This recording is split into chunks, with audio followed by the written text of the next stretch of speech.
Olá, essa é mais uma resenha nefrovascular, o podcast onde a gente tenta conversar um pouco com palavras simples e fáceis de compreender sobre o paciente renal crônico e todas as suas necessidades. Hoje a gente tem convidados especiais e o tema de hoje é sobre a nutrição. A gente traz o Dr. Yuri Luzio, nefrologista, professor da UFMS, e a Renata Sobreira, nutricionista renal, que vieram para nos iluminar com seus conhecimentos aqui hoje, tá? Vamos lá. Vamos começar, Renata. Como que foi a sua formação e por que você se dedicou à nutrição em pacientes renais, né? Como que você chegou aí? Certo, um prazer estar aqui. Agradeço muito o convite. Meu nome é Renata Sobreira, eu sou nutricionista em nefrologia, já tem algum tempo. A nefrologia me escolheu. Eu me formei em 2010, aqui mesmo na UCDB. O meu tema de TCC foi nefrologia, mas nem imaginava. Acabei retornando para a cidade e acabei me especializando na área. E a BREC, acho que a gente sempre vai falar um pouquinho da BREC aqui, MS. Sim. Sou filha da doutora Cida, vamos colocar assim, né? Cria, né? É uma cria. É uma cria da doutora Cida Arroio. Ela me fez também desempenhar essa humanidade, esse olhar, porque eu vejo que a nefrologia e os pacientes, eles são um pouco esquecidos, né? E essa questão de humanização está dentro, assim, faz a minha essência. Então, eu sempre digo que a nefrologia me escolheu. Ai, que legal. E você, Yuri, como que veio parar na nefrologia? Eu na residência, sempre quis fazer clínica médica e na residência de clínica médica eu percebi que eu necessitava de uma especialidade. Eu me encantei muito pela nefrologia, que é uma especialidade essencialmente clínica, né? E linda, sou suspeito para falar isso, mas assim, maravilhosa porque nos permite contato com todas as especialidades. Sim. Então a gente percorre o hospital inteiro, né? E tem que buscar conhecimento em várias áreas da medicina, então isso me encantava, deu certo, já estamos aí cerca de quase 30 anos, né, nessa vida, eu sou muito feliz com a gente combinou de não falar dos 30 anos que a gente se conhece. A gente vai fazer no corte, nós vamos cortar isso aí. Mas é uma experiência boa de carreira, de medicina, graças a Deus. E aí o tema de hoje, como que a nutrição é um pilar, né, no tratamento do paciente renal? Conta para nós. Nutrição é fundamental, está sendo um prazer encontrar a Renata aqui hoje, então, não é porque ela está aqui, mas assim, eu sempre costumo dizer para os alunos, para os residentes, que o nefrologista tem que andar de mão dada com a nutricionista, ou o nutricionista, porque assim, no tratamento conservador e no tratamento do paciente em diálise, a parte nutricional é fundamental, né? Garante uma série de benefícios para o paciente e, consequentemente, uma melhora considerável na sua qualidade de vida. Uhum. E a gente precisa muito deles e delas. Renata, conta para mim os pilares da nutrição no paciente renal. O que você aborda assim, de pilar, de base para Na verdade, orientar? Assim, eu costumo dizer que o nutricionista ele tem que nutrir as pessoas, né? Não tem que restringir, ele não é um restritor. Então, infelizmente, vou na nutricionista, vai tirar tudo, né? E não é bem assim. Ainda mais no meu olhar. Eu acredito que a gente tem que olhar muito assim, olhar por inteiro o paciente. Manter um bom estado nutricional, isso clinicamente, eu não posso olhar só um par de rins, né? Eu tenho que olhar o paciente por inteiro. Então, eu tenho que ter esse olhar e a alimentação induz muito uma questão assim, leva muitos sentimentos, né? Emoções, muito cultural, familiar. O apego, a memória, né? Muito, né? Por exemplo, assim, eu lembro da minha avó, um chazinho de erva cidreira, estão cheiros, enfim. Então, a gente tem que ter muita empatia com esse processo. O não atrapalha, né? Se a gente tiver um olhar de ser humano mesmo, você está cuidando de um ser humano. E, não, olha, vamos ver, a nutrição sem exames, né, sem essa avaliação, é um tiro no pé. Então, vai de acordo com os exames, vai de acordo com o nefro, vai conversando com a equipe, vai... Então é alguma coisa dinâmica, não é uma coisa restrita, que você fala isso pode, isso não pode, para todo mundo é igual. Se você olhar o Dr. Google, né, que as famílias quando chegam, aí o paciente desnutre, porque olha, eu vi na internet que não pode isso, que não pode aquilo, o paciente só está comendo fruta crua, enfim. Aí quando olha o paciente já está todo desnutrido. e acaba acarretando outras complicações clínicas. Então, manter um bom estado nutricional, acho que é o pilar de tudo, né? Porque um paciente renal, ele pode vir ter um problema cardíaco, enfim, outras complicações. A diabetes está, né, muito associada. Muito. E aí a gente tem que nutrir bem e restringir algumas coisas, mas que o paciente com empatia, né? Ofendido, né? Eu não posso fazer nada, eu não posso viver mais, né? Porque muita restrição, o paciente acaba... Ele já está numa fase difícil de readaptação de toda uma vida, né? E uma coisa que eu costumo frisar para os pacientes, assim, necessidade de acompanhamento. Eu friso muito essa palavra, porque não é ir ao nutricionista, pegar as orientações e tudo, ir para casa e falar, é isso aqui, acabou. Não, é um acompanhamento frequente. Eu prefiro muito mais uma boa conversa, de olho no olho, do que a entrega de um papel, que é uma entrega de um plano alimentar. Eu acho que o ato de acolher o paciente diz muito. Então, esse acompanhamento de perto de você, porque as pessoas querem ser ouvidas, né? Então, essa escuta de qualidade. Essa escuta de qualidade faz toda a diferença. E nesse olhar clínico aí, você consegue um jeitinho, assim. Cada paciente tem seu tempo. Costumo dizer isso também. A nutrição, ela vem na dor ou no amor? Boa. Na dor ou no amor.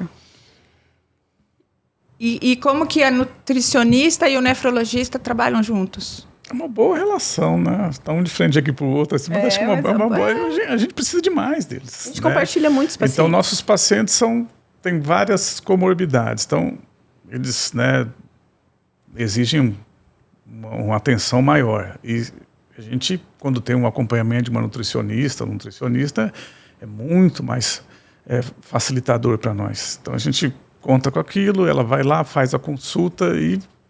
O doutor é meu SOS, doutor! E vice-versa também, porque assim, a gente sempre recorre. Então, assim, o serviço que tem um ambulatório de nutrição ativo, atuante, é muito, muito e a nutrição fácil para nós. Bem direcionada, ela pode retardar a progressão da doença renal num pré-dialítico? Sim, é o que as evidências mostram há anos, né? Então, assim, um acompanhamento bem feito, né? Seguindo as orientações, né, feitas, existe benefício no controle da função renal e retarda a progressão da doença renal. Como que você faz acompanhamento dos pacientes conservadores? Conservador. A maioria já vem encaminhado por nefros, né? Eu acompanho de vários nefros me encaminham. Então, eu costumo dizer assim, seja bem clara, né? Que, infelizmente, ele é um paciente pré-dialítico, a gente não pode enganar o paciente que a nutrição vai salvá-lo. A gente pode conservar, mas vai depender muito porque pode melhorar, pode piorar também, enfim. Então, acho que a gente tem que deixar já um acolhimento aí e já envolver aí a questão da psicologia também, que é fundamental, que eu encaminho muito para a psicologia. E deixar claro que é um paciente pré-dialítico, porém, a gente pode caminhar juntos aí por muito tempo se ele mudar o estilo de vida dele. Porque às vezes a conta chegou, né? Porque o nosso estilo de vida diz muito sobre nós. E a conta chega. E tem muita resistência, Yuri, na mudança, nessa adaptação? Tem. Né? De pagar a conta? Tem muita resistência porque, um exemplo, assim, muitos dos pacientes que chegam até a gente são sexagenários, septuagenários e cada vez mais, assim, pacientes octogenários já, para fazer o tratamento nas fases mais terminais da doença renal crônica, né? Então, você mudar estilo de vida nessa população é desafiador, é difícil. Então, você tem que ter um apoio multidisciplinar muito grande. Renata, é uma estratégia que você usa para convencer o paciente. Eu vi que você acolhe bem, você conversa bastante. E como que você consegue tocar? Assim, você usa alguma estratégia que você viu que funciona? Falar a mesma linguagem, né? A gente tem que falar, a equipe tem que falar a mesma linguagem. Não adianta eu falar A e o nefro falar B. Então, a maioria eu sempre entro em contato. Né? Falar, olha, eu recebi seu paciente, dou um feedback, enfim. Porque tem que falar a mesma linguagem. Porque às vezes o paciente chega já com, que sempre digo do Google, eu não posso isso e eu não posso isso. Tudo não. É igual aquele namoro quando o pai não deixa, né? Mas eu quero. E ele vai lá e vai fazer o contrário. E a mesma linguagem não é só na nutrição, né? Você sabe que por os acessos, eu faço bastante acesso, eu tenho bastante dificuldade quando eu mando fazer exercício e o enfermeiro fala que não. Então o nefro fala pode funcionar antes do dia porque está precisando. Então, assim, esse negócio de linguagem, a gente tem que falar a mesma língua, a gente tem que se unir, né? É um entrosamento. É para isso que a resenha está aqui, para a gente fazer essa união, tanto de nutricionista, toda a equipe. A psicóloga vai ser meu próximo podcast, gente, a psicóloga vai vir. Porque a gente precisa abordar o paciente é um e todo mundo tem que falar a mesma língua, né? Exato. Mas, na verdade, também o paciente tem que entender que ele pode ter a melhor equipe médica, mas a responsabilidade da saúde é dele. Nós somos... O protagonista é ele. Então, eu sou responsável pela minha saúde. Eu posso ter o melhor nefro, mas se eu não me cuido... É o que eu costumo dizer para alguns deles, né? Eu falo, me ajuda a te ajudar. Porque sozinho a gente não consegue, não vai a lugar nenhum. É engraçado que nós vamos conversando, vai lembrando dos pacientes, né? A gente vai... Então, pode dar uns exemplos para ficar mais claro para todo mundo, se vocês que tiverem pacientes em comum, quiserem comentar alguma maneira de abordar, que funcionou, algum paciente que era resistente, que finalmente ele teve consciência quando, se foi só quando ele começa a dialisar ou antes de dialisar. Eu tenho pacientes que o nefrologista manda para mim para fazer o acesso. A minha experiência é bem clara. E aí o paciente me olha e tem raiva de mim, porque eu vou fazer a fístula dele, ele vai ter que fazer diálise. E eu converso, que ninguém vai obrigar e tal, e aí a gente faz a fístula. Aí o paciente, quando ele volta no pós-operatório, ele fala assim para mim, minha função renal melhorou, porque agora eu estou seguindo direito, porque eu fiz a fístula, fiquei com medo. Então, assim, tem gatilhos que fazem o paciente acordar? Tipo, fazer o acesso? Olha, assim, em relação ao acesso, assim, eu friso muito para o paciente os benefícios que ele terá. Né? Porque, assim, um dado aqui da situação brasileira, de cada 10 pacientes que iniciam diálise, 7 iniciam pela emergência. Isso é uma tragédia. Isso é uma tragédia. Então, eles vão lá para um pronto-socorro, tem que passar no mal, tem que passar catéter. Isso compromete a qualidade de vida e sobrevida, né? Então, assim, se a gente tem a possibilidade de acompanhar o paciente no ambulatório, a gente... né, prova por A mais B o benefício do acesso vascular adequado para ele para iniciar o tratamento, né? E o benefício também, como eu disse, em relação à melhora da qualidade de vida dele, né? Inclusive da sobrevida, com bom acesso. Sim. Então é uma luta diária. Fala, né? Eu gosto muito do doutor, que o doutor fala bem claro e fala com leveza com o paciente. Às vezes o paciente não sabe, né? Então quando você acolhe, qualquer diagnóstico é um luto, né? Você tem um luto. Você tem que viver aquele luto. E então, ainda mais a diálise. Falou em diálise. Então, eu costumo dizer assim, eu faço terapia há muitos anos. Então, eu costumo dizer assim, você está passando por uma rua escura, você vai parar ou vai passar? Ele não tem essa opção, ele vai ter que passar. Só que se ele pegar com a mão certa ali, vai. Então, aquele luto ali, acho que no momento certo, se você acolher, você vai estar mais preparado, mais emocionalmente. Os estudos apontam isso. Quando a gente não está bem emocionalmente...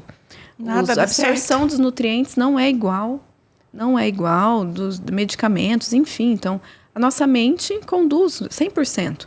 Então, se a gente tem um acolhimento, olha no olho do paciente, tem esse cuidado, esse apoio, não pensa que a nutrição nossa, vai tirar tudo. Infelizmente, tem algumas colegas que não e não. Restringem. E quase ninguém quer nutrição e nefrologia. Graças a Deus, porque olha, ninguém quer. Porque é difícil. É que o paciente em doença crônica já é difícil de manejar. O hipertenso, o diabético. O renal crônico, ele vai ter que fazer diálise 3 vezes por semana, que já restringe a vida dele. Eu vou fazer uma pergunta para você de curiosidade. O que eu noto é que no meio da cirurgia vascular também não são todos que vão se aventurar em fístula. A maioria segue por outros caminhos, né? Sim. Aí, sei lá, vou chutar uns 20% dos vasculares. Não vamos fazer esse negócio chamado fístula aí para... Eu acho que não chega a 20%. Tá vendo? Estou falando até se dedica, né? Então, porque ninguém, assim, é um negócio que dá trabalho, né? Mas eu nunca esqueço o que o residente no hospital, meu residente me falou. Tá aí atuando na cidade, ele falou, doutor, eu acho interessante fazer acesso venoso, acesso vascular para paciente nefropata, porque você trabalha nos vasos menores, se você pega muita habilidade. Ele falou isso para mim. Nunca mais esqueci. Eu vou contar. Parece uma verdade, né? Como que eu comecei. Eu tinha um R2, o Marcos Rogério, que ele não me deixava fazer as anastomoses. E aí eu falei o seguinte, eu vou fazer as fístulas, então eu vou fazer anastomose, vou treinar. E aí quando eu comecei a fazer as primeiras fístulas, eu era R1 ainda. E o Dr. Maurício Jafar que me ajudava. E eu fazia, e na hora tinha frêmito. Eu ficava tão empolgada, porque eu sabia na hora o resultado, assim, da minha inocência de R1, eu fazia a fístula e funcionava na hora. Então, para mim, isso me dava um prazer. E aí, o que eu comecei a sentir? Que os pacientes renais eram deixados de lado, porque causa muita frustração. A gente tem na literatura de até 40% das fístulas de primeira vez, em literatura internacional, né? De 20% a 40% das primeiras acessos que são feitos não funcionam ou tem que sofrer alguma intervenção para dar um fluxo adequado. Então, eu acho que a gente trabalha muito o ego do profissional, né? Você fica frustrado porque não funciona. Ai, não funciona, essas fístulas não funcionam, o paciente me dá dor de cabeça. Então, por isso que espanta um pouco o vascular. Sim. E aí eu via que eles eram meio abandonados. E esse negócio de empatia que você tem, eu tive também. E eu falava, poxa, esse paciente precisa de alguém que se dedique a isso. Então, quando o paciente chega para mim, eu falo, ó, a primeira pode não funcionar, a segunda pode não funcionar, porque eu não sou perfeita, eu estudo as técnicas, tal, o seu corpo é diferente, cada um é uma anatomia, mas assim, a gente não desiste. Eu acho que é isso que traz o paciente, né? Tudo é prática. Porque você... Tem que ter isso. Não adianta você ser um livro aí, um computador ambulante, se você não tem empatia com a pessoa, né? A prática leva à perfeição. A prática...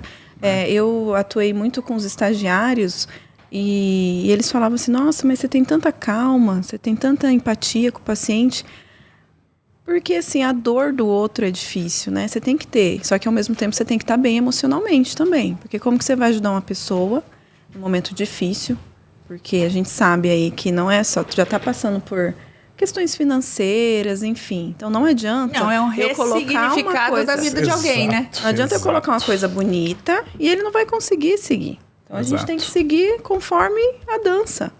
Então, esse apoio aí, acho que faz toda a diferença. E a gente conversa no consultório, porque eu sempre falo assim, ó, seguinte, se tiver que dialisar, vamos ver o copo meio cheio. O senhor tem oportunidade de fazer diálise. Porque tem gente que em algum momento chegou numa emergência, num pronto-socorro e fez uma parada cardíaca e nem sabia que era nefropata. A diálise é vida, né? Então, a gente tem que pensar isso. É uma ponte. A gente... É uma ponte. Talvez na maioria dos casos, uma ponte. É uma ponte que o paciente pode fazer um transplante. Não digo todos. Um transplante, ter uma qualidade de vida melhor ainda no futuro. Então, e o odializar faz você se sentir melhor, vai passar esse mal-estar todo que você tem, vai poder conviver com sua família mais tempo. Então, assim, eu sempre falo tudo isso, e aí eu fui me preocupando e fui tendo a ideia de que a gente precisa conversar mais. Agora, conta pra gente, já teve paciente que você conseguiu retardar o início da diálise somente com a dieta? Já, isso é uma coisa relativamente comum. Aqueles que aderem, têm aderência ao tratamento, ajuda demais. A restrição proteica, que a Renata vai falar, né, restrição de sódio, isso ajuda muito. O controle da pressão, isso ajuda muito. Na verdade, a gente tem que olhar sempre os micronutrientes, né, principalmente potássio, mas aí depende dos exames. Se eu tenho um exame, um potássio bom, por que eu vou restringir?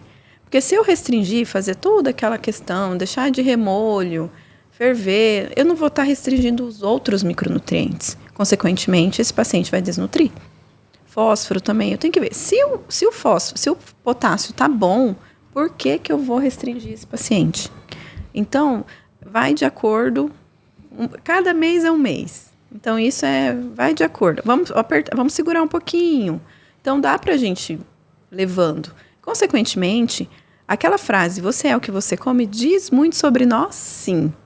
Por quê? Hoje em dia, a praticidade, as pessoas querem rápido. Tudo é rápido. Então, o industrializado está aí, beleza. Só que a gente tem que saber como que eu me lido como que eu me lido com esse industrializado. Eu comi a vida inteira e não morri. Mas como que eram os ingredientes anteriormente? Mudou, gente. A indústria alimentícia quer ganhar dinheiro. Isso é fato. Por isso que tem tanta doença também. Vem da alimentação, sim, de industrializados. Então, a gente tem que pensar nisso e não retirar, também restringir. Porque a alimentação também... você vai me chamar para sua casa, você vai me servir alguma coisa? Nenhuma água, um jantar, alguma coisa. Tudo isso é uma coisa social também. Então, a gente não tem que restringir ele tanto. Mas também tem que colocar... ter um jeitinho, né? É tudo uma questão de jeito. Eu só queria também deixar uma coisa frisada aqui, que essas intervenções, né, nutricional, a gente tem que ver bem quando é a fase que a gente começa a agir. Quanto mais precoce a fase, tem que ver como está a taxa, né? Vamos tentar fazer mais assim uma coisa prática. Eu tenho um paciente com insuficiência renal leve, até grau 3, que ainda não está perto de precisar dialisar. Maravilha chegar assim, né? Porque você já manda para nutricionista. Se eu tenho oportunidade, eu mando. E o que você, nesta fase, restringe, assim, que é importante não usar? Vamos tentar orientar um pouquinho as pessoas sem ser fechado. O que tem que diminuir numa dieta de um paciente? O único alimento proibido é a carambola, né? Pela toxina, enfim. Eu descobri isso, quase morri, que eu amo carambola. Meu filho nunca comeu carambola. Ah, jura? Os meus comiam quando criança, na feira a gente ia, adoro a estrelinha, assim, eu cortava. É uma doutrinação que a gente faz ambulatorialmente, já nas fases eu não como carambola. Carambola. Aí tem alguns pacientes que relatam, né, doutor, que, nossa, quando criança eu tinha uma chácara, eu subia no pé da carambola e comia tudo. Sim. Será que por isso que eu sou renal? Não tem relação. Aí dá uma risada. Então, e tem o biribiri, só que não é comum aqui, tá? Então, eu costumo dizer aqui mas é um priminho aí da carambola, mas não é como no nosso estado. É uma fruta. É igualzinho, tipo uma carambola, tá? É mais no Nordeste. E pela toxina, né? Uhum. E aí, então esse paciente tá grau 3, vamos lá. Então, qual a idade dele? Vamos colocar, ele é saudável, ele é sedentário, ele não é? Como que tá? Tipo, ele é diabético? É hipertenso? Porque a gente tem que compensar todas as patologias, porque senão vai sobrecarregar a parte renal dele, certo? Outra coisa, o que eu sempre falo? A maioria dos brasileiros amam o anti-inflamatório, né? Aí eu sempre falo... São as drogas mais prescritas no mundo. Sempre falo, qualquer medicação, fale com o seu nefro. O cardio passou, fala com o nefro. É a automedicação. Eu vou tomar um diclofenaco, né? Que no posto tem à vontade, né? Quando tem algum trauma, a pessoa aprende e vai na farmácia, não é caro. Eu tinha um paciente que eu dei aula a vida inteira. Ficava muito em pé, sentia muita dor lombar. E anti-inflamatório. Infelizmente, ele evoluiu mal. Muito, muito excesso, tá? Então, a gente tem que evitar ao máximo. Então, a gente tem que olhar como que está o estilo de vida desse paciente. E aí, aos pouquinhos, vamos ver como que é o seu recordatório 24 horas, como que é a sua rotina, qual que é a sua profissão. Porque vai ficar bonito no papel e a prática. Porque eu não posso ser um problema, eu tenho que ser uma solução para ele. E como que é a ingesta de proteína desses pacientes? Porque fica complicado hoje, que eu quero ganhar massa, muita proteína, pouca proteína, usa creatina, depois você comenta um pouco sobre ela. Claro. Assim, são pacientes que têm uma insuficiência renal leve, como que a gente vai manejar essa parte? Assim? Estudos recentes comprovam que a proteína ela não é tão vilão. Tá? Antes chegava, falava, não, vamos zerar. Era assim, né? Só que mudou. Agora não, a gente tem que... Desnutrição, né? Isso, começa também, a reduzir muito. Reduzir demais, o paciente vai tem tendência a sarcopenia, essas coisas. Já foi. O que ajuda muito também, existem hoje suplementações que o doutor assinava muito comigo, metia caneta, porque o estado, o município paga. Então, o paciente consegue entrar na justiça e conseguir essa suplementação.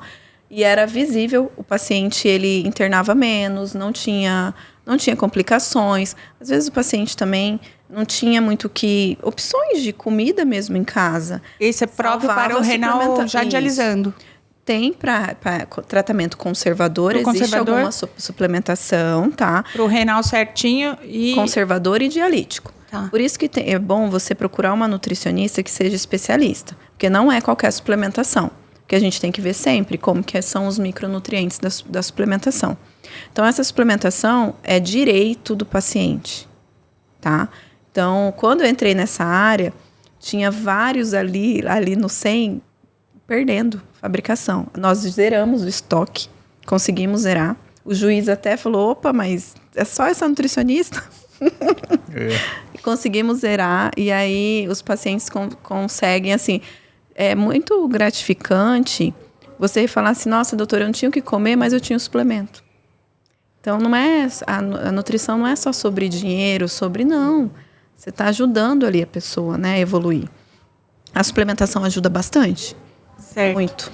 E esse negócio da água, conta quem que toma água, não toma água, como que Esse negócio você da pergunta, água, como que melhora a função geralmente- renal? Toma água, gente, vamos hidratar. Em Como que relação à função renal, prevenção, você tá perguntando? é que os pacientes sempre falam, tem que tomar água para o meu rim não parar, como que é? Não, hidratação é fundamental, né? Assim, então, No- assim, Pré-diálise.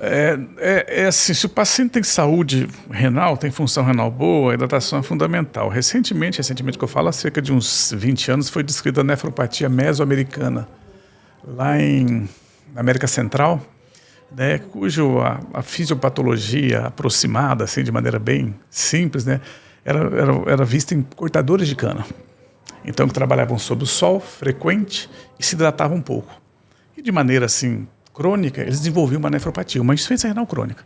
Então, classificou-se como nefropatia mesoamericana. E tem algumas evidências já científicas, né, que assim, sobre a subidratação. Isso saiu, vou citar a fonte aqui na Nature Review, né, recentemente. Então, tem algumas evidências não fechadas, mas que subidratação, né, pode levar a algumas lesão doenças renal. crônicas cardiovasculares, diabetes mellitus, evidências, e lesão renal. Não é desidratação, é subidratação. Entendeu? Então, são coisas relativamente novas que vão surgindo aí, né, que começa a ligar uma luz de alerta aí, então assim, nessa importância da hidratação. Então assim, ainda mais a gente que vive em clima quente, já tem o fato da hidratação bem estabelecida nos portadores de litíase renal, de cálculo renal, que é a hidratação abundante é uma coisa bem estabelecida já. É Coisas interessante novas você surgirão. pegar seu peso, né, e multiplicar por 35 por uma pessoa saudável, tá? É muito quente, né? Aqui em Campo Grande é muito quente. Dependendo, 40 ml. Então, aí você faz o cálculo. A gente coloca 2 litros, que é uma média. Água, tá, gente? Não é tereré. Tá bom? E tem que lembrar que mesmo que a gente fique no ar-condicionado, o ar-condicionado também tira a umidade do ambiente. Então, assim, é quente, a gente usa o ar. Então, tanto fora quanto dentro, a gente está perdendo mais líquido do que normalmente na parte respiratória, né? Então, tem que hidratar, né? Essa questão também da diálise. O paciente não pode tomar água. Depende, gente. O paciente urina. Então, essa é a pergunta. Nós estávamos falando do paciente saudável. Tá, o saudável. Agora vamos passar para o dialítico. Eu faço hemodiálise. Quando que eu tenho restrição hídrica? Quando que o paciente ganha peso? É só o líquido que ele tomou ou ele comeu demais sódio e ele tomou o líquido junto e reteve esse tudo? É a somatória de de coisas. Alimentação, me corrige aí, né, Renata? Alimentação é líquido. Então, assim, eu sempre falo para eles, verdade, assim, o que desperta a sede? Né? Sódio, né? E qualquer hipertonicidade, glicemia. Então, tem diabético, tem hipertenso, estão comendo muito sódio e estão descompensados da glicemia. Faz hipertonicidade no plasma, até desperta o centro da sede, vou lá e vou tomar líquido. Qualquer prova disso, nós, né, vamos no churrasquinho, o churrasquinho está salgadinho, o que a gente faz? Vai lá, o refrigerante, a cerveja, a água, o que for. Né, porque desperta o centro da sede. Então, o renal crônico ainda tem o centro da sede intacto, né? E quando ele abusa no sal, que é uma coisa relativamente frequente, né? Ou sua glicemia está descompensada naqueles diabéticos, né? Ele tem mais sede, ele acaba ingerindo mais. Então, geralmente, eles chegam carregados de líquido para diálise. Então, a gente tem o ganho de peso que a gente fala. Esse ganho de peso, às vezes, o renal crônico dialítico, ele custa entender. É o excesso de líquido. Então, ele sai sexta-feira da diálise, volta segunda, ele chega com 4, 5, estou sendo bonzinho, 5 quilos a mais. Isso significa aproximadamente 4, 5 litros a mais no extracelular. Né? Vai passar mal na máquina. E ele tem grande chance de fazer mais fenômenos de hipotensão, de queda da pressão arterial na máquina, cãibras, mal-estar, cefaleia, náusea, etc. Então, uma luta nossa dos nutricionistas, fulano, beltrano, cuidado com a ingesta de sal, controla seu diabetes, olha, sua ingesta de água é difícil, é sacrificante, é uma luta constante nossa. Né? Mas, assim, teoricamente, quem não urina, que é a maioria deles, mas tem pacientes que fazem diálise e urinam 500 ml, 800 ml, depende da doença que levou à perda de função renal. Mas, teoricamente, é o que eles urinam, o volume paciente de diálise, é o que eles urinam mais 500. Então, assim, eu urino meio litro, então você pode tomar mais 500 além do meio litro. Só que o alimento 1000 ml. Aí tem os alimentos. Ele falou, vou tomar só água, comeu meia melancia. Esse é o grande problema. Aí que entra nutricionista, porque ele pode o 500 que ele urina, mais 500 ml de líquido que tem que estar distribuído dentro do que ele ingere, sendo alimento sólido ou o líquido propriamente dito. Na verdade, ele precisa ser mais antenado, né? Ele precisa saber, bom, eu comi uma melancia, então ele tem que saber, minha próxima refeição, porque a refeição, vamos colocar assim, café da manhã, né? Vamos colocar um lanche, 24 horas ali, né? O dia inteiro. Não é só, não, mas eu tomei essa. Não, a gente tem que ver o dia inteiro como foi. Então, e outra, seu peso seco, né, também é um grande, né, a pessoa não sabe, a pessoa vai passar mal também. O peso seco é o peso que o paciente está euvolêmico, não tem inchaço, não tem turgência jugular. Como que a gente faz para explicar para um paciente o que é um peso seco? Vamos falar aqui que o paciente que estiver escutando precisa entender, porque eu tento explicar. É complicado, né? Sei os conhecimentos que vocês têm da linguagem, eu tento explicar até, e é difícil de eu explicar o peso seco, porque aí faz hipotensão quando ele passa muito. E aí a minha fístula fecha. O acesso é importantíssimo, mas esse não controle. se frustre que a gente tem dificuldade também. Ah, tá. Mas explica bem para mim, o peso seco. Vou tentar ser o mais didático possível. O peso seco é o peso da euvolemia, quando ele está com volume de água corporal normal. Como que a gente vê isso? A gente vê por turgência das jugulares aqui no pescoço. Tá? A gente vê por edema, inchaço, está inchado o pé, principalmente, né? O pé. Né? A gente vê por exame físico, a gente ausculta o pulmão para ver se tem sinais de líquido do pulmão, que são os estertores, né? E a gente orienta o paciente. E, felizmente, aí quem vai falar com propriedade é a doutora aqui, né? Existe uma coisa chamada impedanciometria, que ajuda a achar o peso seco do paciente. Ele é avaliado pela nutricionista e fala, seu peso seco é isso aqui, é o peso que você tem que sair da diálise. Aí fica mais fácil. Se a Renata quiser complementar. Hoje, a nutrição vem evoluindo muito, graças, né? Na época...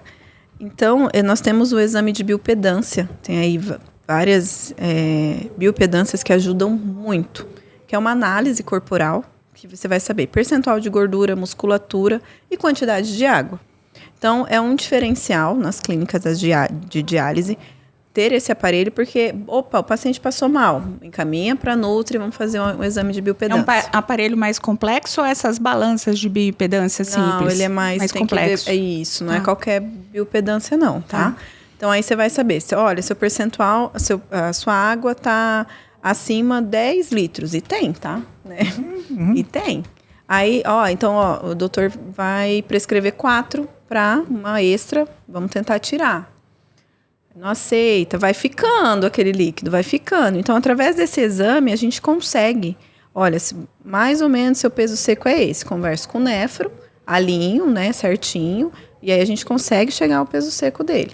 Só que a gente vê a quantidade de litros que está acima. Aí, pela porque tem uma média, isso, tem uma média, né? Cada indivíduo tem uma média.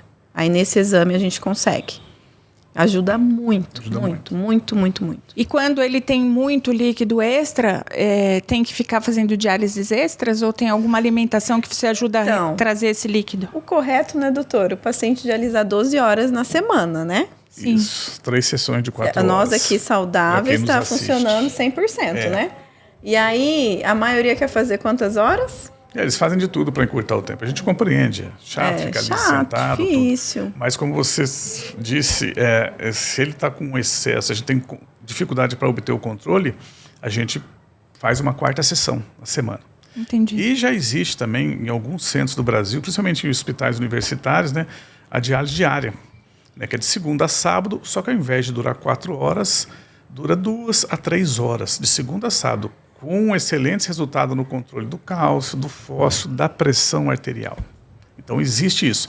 Um dos grandes problemas para se implementar isso de maneira global é a logística, né? A população de renal crônico só aumenta e continuará aumentando em caráter epidêmico por causa da hipertensão, do diabetes, da obesidade, etc. Então, colocar todo mundo em diálise, assim, requer uma programação, uma logística muito grande, que o Brasil, eu diria até o mundo também, países desenvolvidos, não estão preparados. É cada vez pacientes mais jovens, né? Às vezes eu recebo muito paciente, que eu atendo também em outras áreas, mas meu olhar mesmo é a nefro. Primeira consulta, fazer exames. O paciente nem sabe, nunca realizou, né? Aí vai ver lá, tá alterado, enfim, a pressão tá lá em cima, o paciente está normal. Não estou sentindo nada. Aí vai ver, já estava com a pressão 18 há muito tempo, e já está falência, enfim. A gente tem paciente de 20 anos aí.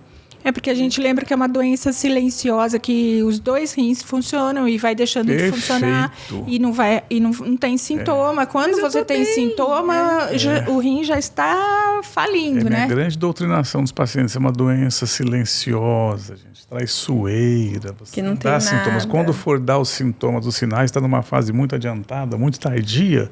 E eu sempre que tenho oportunidade, eu friso bem isso, né, para educar a população, quem a gente puder, por causa disso. É uma doença, não dá dor nas costas, dificilmente, uma doença silenciosa e traiçoeira. O rim não dói, né? Campanha do Dia Mundial desse ano, né? Então você tem que dosar a creatinina para saber. Qualquer check-up, qualquer clínico minimamente preparado está apto a fazer isso. Qualquer pessoa, nutricionista também pode solicitar, né? Comenta comigo sobre a creatina e a creatinina. Tem pessoas que tomam creatina e a creatinina não sobe. Tem pessoas que tomam creatina e a creatina chega a 1,6 e aí leva aquele susto. Como que funciona a creatina na metabolização? Tem uma relação, enfim. Antes, né? Falavam assim, se eu consumo demais... Na verdade, se eu abusar o consumo de muita proteína, por exemplo. Tive um caso na minha família, minha irmã é atleta. Então, a dieta dela estava super proteica, sim, até demais. Eu posso perguntar, assim, quantos gramas por dia, por quilo peso, sua irmã? Olha a curiosidade. Dela estava bem alta. Porque os bodybuilders, né, os halterofilistas chegam a fazer 4 gramas de proteína por dia. É muito, gente. É muito. Faz sobrecarga renal. E já tem também dados na literatura que os fisiculturistas lá na frente podem desenvolver lesão renal por dieta hiperproteica. Mas é excesso. Tudo que é em excesso, gente. Se eu sou saudável demais também, né? Então, não. A gente tem que saber... Por isso que é bom ter um acompanhamento. Se você tem um acompanhamento, a creatina, ela ajuda muito. Hoje em dia, os estudos, né, ajudam muito na questão da mente. Não é só pro atleta. Eu prescrevo para idoso, a minha mãe utiliza. Mas, gente, é 3 gramas, depende, né? Você tem que ter um controle. O whey, o que eu estou usando... O que mais que eu estou utilizando? Mas, na real, as pessoas esqueceram do arroz e do feijão, né? Do básico. Comida da vovó. Né? Esqueceu do arroz e do feijão. Não, gente, vamos, né, voltar. Então, a gente tem que analisar como que é o recordatório e aí ver. Então, não é um vilão, mas bem acompanhado. Só que eu tenho que saber como que é meu histórico. A minha mãe é hipertensa? Como que era meu avô? Eu tenho que ter... Qual que é o meu histórico? Eu atendo muito transporte, né? Motorista. Os casos que eu pego... Mas eu não tenho nada. Eu já estava com a perda da função renal. Veio um paciente que ele foi fazer exames para tirar uma hérnia, porque ele ia para a praia, tipo exames pré-operatórios. Até liguei para o senhor na época. Função já estava 6, mas eu não estou sentindo nada. Eu estou indo embora, estou indo para a praia. Doutor, o paciente... Liguei para ele, porque ele... Está aqui na minha frente, ele falou que não vai procurar, ele está indo para a praia. Doença sintomática. E eu atendi uma paciente uma vez, ela não tinha 40 anos, 30 e poucos anos, abdômen agudo, em tábua. E aí eu falei, mas que esquisito, não tinha uma história de um abdômen agudo. E ela estava com uma insuficiência renal aguda gravíssima. A creatinina dela acho que estava em 7. 9, acho. Era assim, eu nunca tinha visto, nem... Eu falei, gente, que é isso? Tem alguns casos que você fala, meu Deus. Do nada, a moça não sabia de nada. E ele foi viajar. Falei, então se o senhor passar mal, o senhor procura um pronto atendimento. Então, assim, também complementando a sua pergunta aí, Lissa, esses pacientes que aumentam a creatinina, né, ela aumenta por causa do aumento da massa muscular. Então, quem consome muito whey, creatina, são pessoas, né, de academia, que faz hipertrofia muscular, aumento de massa magra, né? Então a creatinina sobe, porque a creatinina provém da creatina, que é um metabólito muscular. Então aumentou massa magra, né? A creatina, respeitando um limite, ela sobe. Né? Então, e deixar de tomar a creatina, ela volta a descer? Se a pessoa fizer perda de massa magra e deixar, ela pode voltar, reduzir um pouco. Mas assim, isso é determinado limite, né? Tem que ver, eu recebo com alguma frequência alguns pacientes que vão de academia com creatina alterada, a maioria é por causa disso, aumento de massa magra, mas tem alguns Alguns pouco, não é uma coisa tão frequente, mas com alteração de função renal mesmo. Como que a gente faz o diagnóstico? Eu tenho um paciente jovem, 35 anos, que... Jovem, né? Ó. Jovem. Adorei, jovem. A gente tá vivendo cada vez mais. A gente tá vivendo cada vez mais. Tá, ele faz uso de suplementos e tal, e ele tem uma creatinina de 1,6, que não é uma alta... Mas como que já extrapolou o limite superior, né? E como que eu faço o diagnóstico? Eu faço uma urina de 24 horas para ver a filtração certinha? É até mais simples no início. No princípio, você faz o exame de urina. Aí você pode ver se tem alguma normalidade urinária assintomática. Se uma tem proteinúria. Se tem uma proteinúria, entendeu? Que são as anormalidades urinárias assintomáticas que indicam uma nefropatia incipiente. Entendeu? E aí hoje, quando você tem dúvida, creatina de 1,4, 1,5, né? Em mulher está 1,3, 1,4, será que eu tenho doença renal? Será que eu não tenho? A gente, felizmente, dispõe de uma outra relativamente nova substância chamada cistatina C, que o metabolismo dela é um pouquinho diferente, a alteração dela, a secreção tubular, etc., lá dessa cistatina C. Então, a gente faz a dosagem da cistatina C, né? E calcula a função renal. Exame de urina de 24 horas a gente até usa, mas cada vez menos. Porque agora já tem um exame que você consegue calcular. Isso, tem as fórmulas lá, né, que nos ajudam muito, são bastante aproximadas. E para quem trabalha, para quem tem vida ativa, né, urina de 24 horas é um empecilho, é ruim de colher. A pessoa vai para trabalhar, ela vai ter que levar o galãozinho de urina para o escritório, deixar no banheiro, meio constrangedor. Então a gente faz uso dessas fórmulas para quem tem doença renal crônica, creatina relativamente estável, né? E a proteinúria a gente faz índice, né? A gente faz atualmente a relação proteína-creatinina urinária, a amostra de urina, que dá um valor bastante próximo, não igual. Mas se você tem alguma dúvida e quer... Se você vai direcionando o diagnóstico, chega um momento que você vai pedir. Horas, mas nos facilita muito e principalmente para o paciente. E só uma desidratação pode levar a creatinina de 1,6? É bom a gente se hidratar bem e repetir o exame? Pode. É bom repetir. Na verdade, assim, viu que tem alteração renal? você chegou lá com um exame de urina com proteinúria. Uma creatina um pouquinho alterada. O que a gente faz, geralmente, vamos repetir. Faz a história clínica, faz o exame físico, que é o principal, repete o exame. E a partir de qual creatinina que eu devo procurar um nefro? Eu vi a campanha, fui lá e fiz uma creatinina. Olha, geralmente os pacientes são referendados para a gente no estágio 3. A doença renal se divide em 5 estágios, que é o estágio 3 lá, mas não tem critério absoluto nenhum. Se você viu uma creatina levemente alterada, você quer encaminhar para o especialista, tem possibilidade? Pode mandar. É assim que eu faço, assim, eu já vi uma alteração, repeti. É bom, pelo menos, assim, tem um controle, né? E sempre lembrar que, principalmente em pacientes que têm diabetes, hipertensão arterial e têm doença renal familiar. Essa história familiar na doença, a gente precisa encaminhar. Então, assim, para deixar bem claro quando que a gente tem que procurar um serviço mais especializado, né? Vamos falar um pouquinho do paciente que transplanta. O que muda na alimentação? Um transplante funcionando bem, ele está tomando corticoide, imunossupressor, ele está fazendo o tratamento do transplante agora. Deixou de fazer hemodiálise, começou a fazer o tratamento do enxerto. O que muda na dieta? Ele ainda é um renal, tá? A gente não pode esquecer isso. Exato. Crônico. Às vezes, não, transplantei e acabou. Não, gente.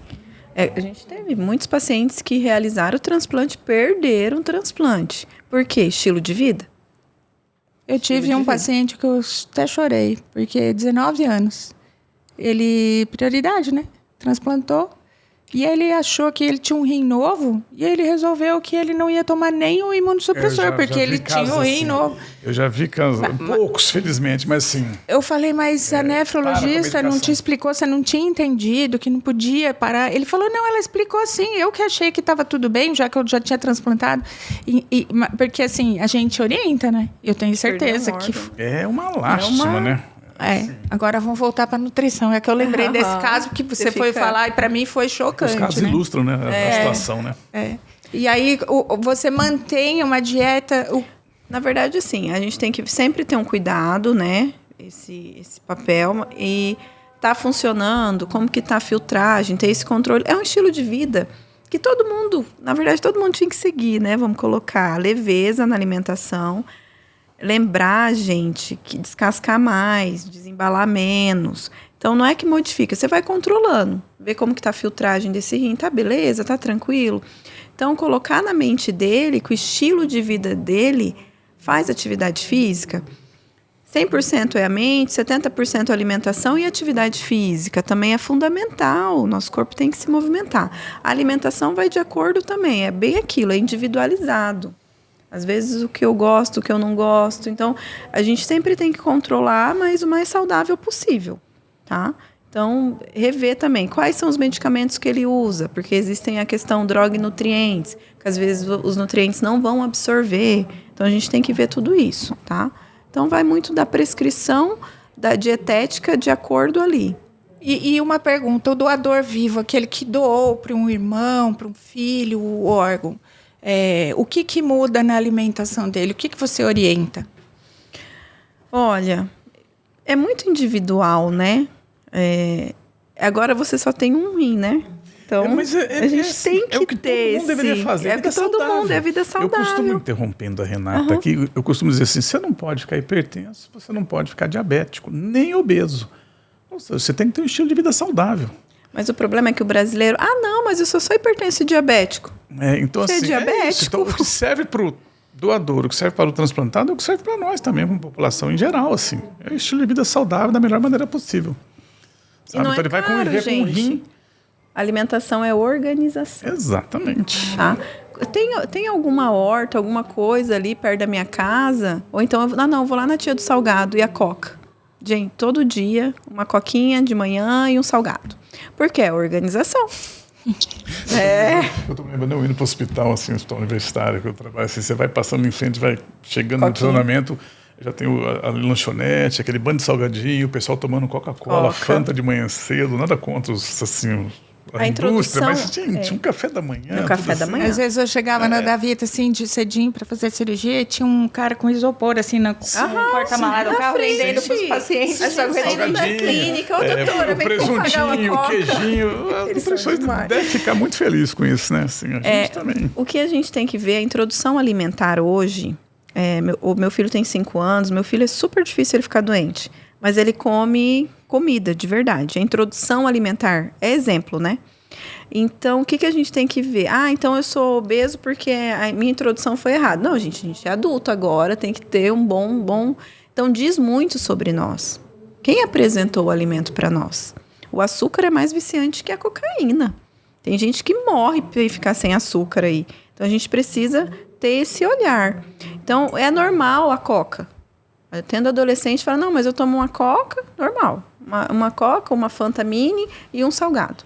Mas a gente tem uns jovens agora que tem uma mudança, assim, de comportamento, eles mesmos estão buscando coisas melhores de alimentação. Sim, isso eu fico muito feliz porque eles vão na academia, eles cultivam mais o corpo, que às vezes não é muito bom, mas é bom porque eles se preocupam com a alimentação para manter esse corpo saudável, né? Eles estão mudando, não estão um pouquinho? Sim, eu tenho a visto quantidade uma diferença. de informação que nós e eles têm é muito grande, né? Porque eu lembro na minha família, festa de família era uma comidança de dar para uma semana depois que acabou a festa, entendeu? Então, assim, era Natal e Ano Novo, quando acabava a comida do Natal, já chegava o Ano Novo, e era tudo festa em casa, e era... Boa essa família, né? Era uma família de... Próxima chama nada.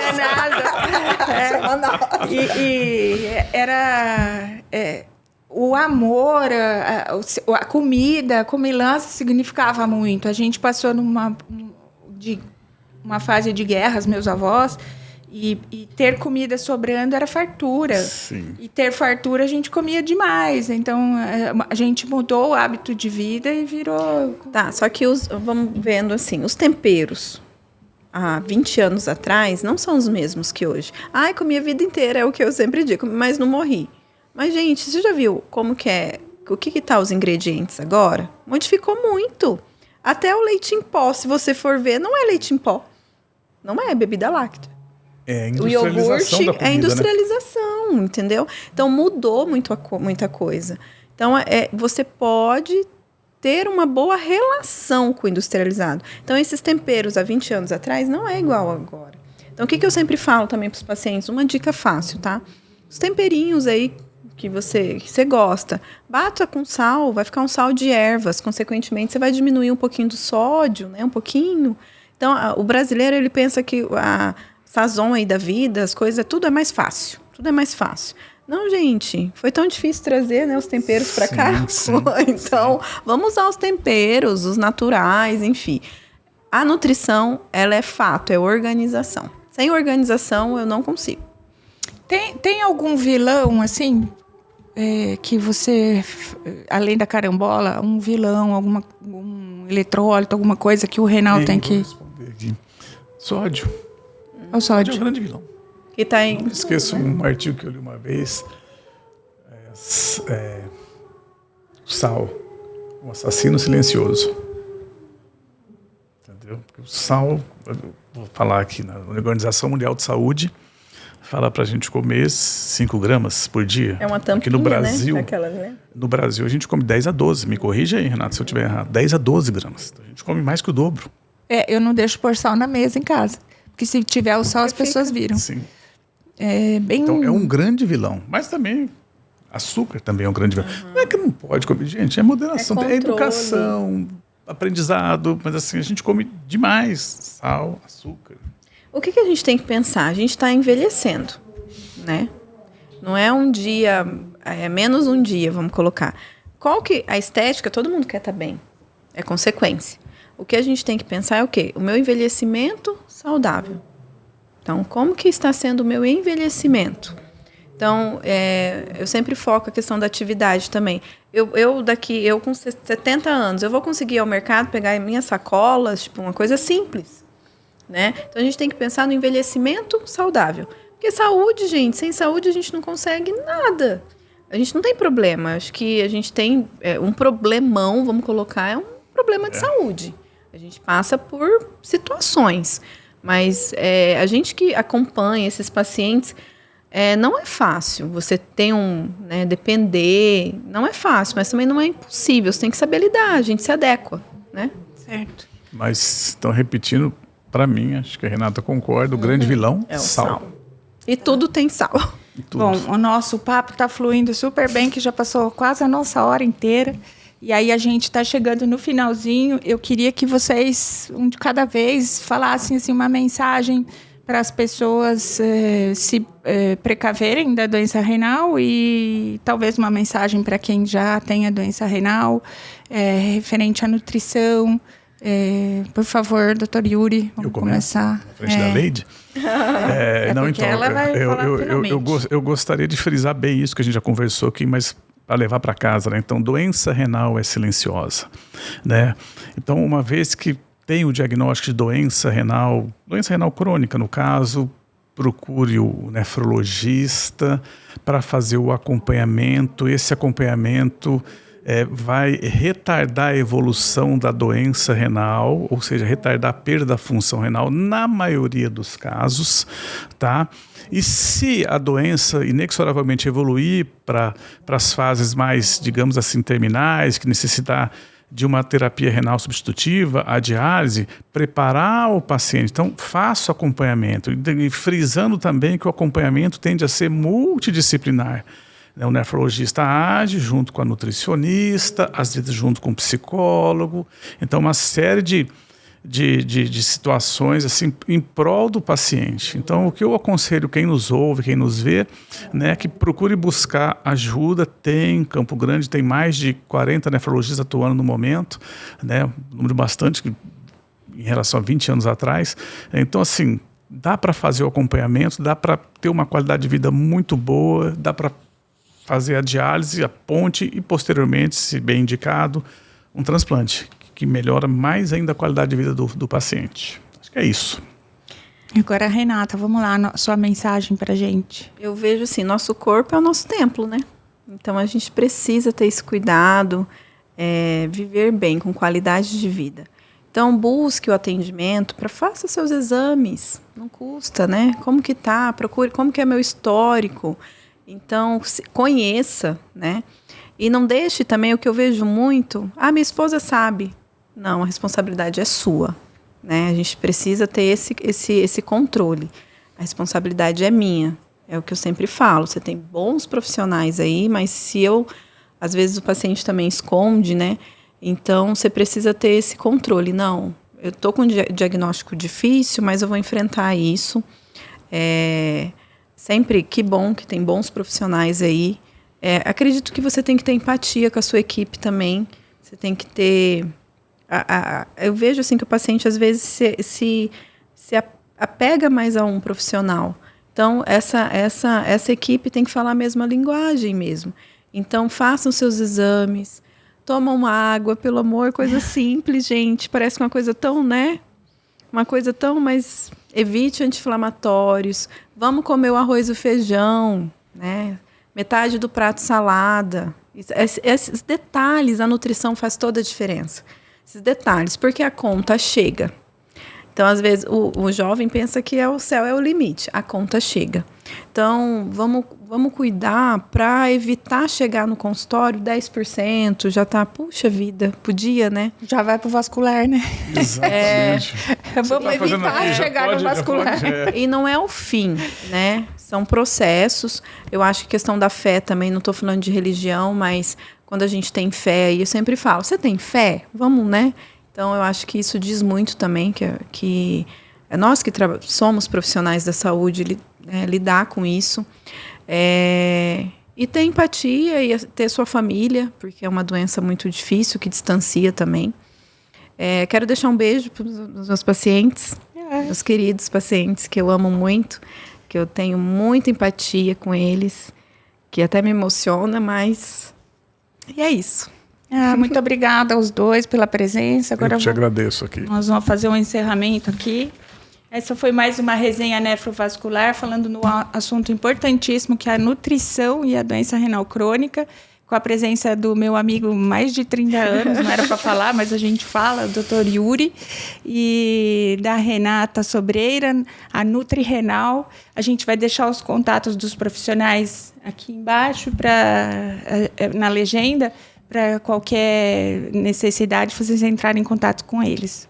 Então, até a próxima.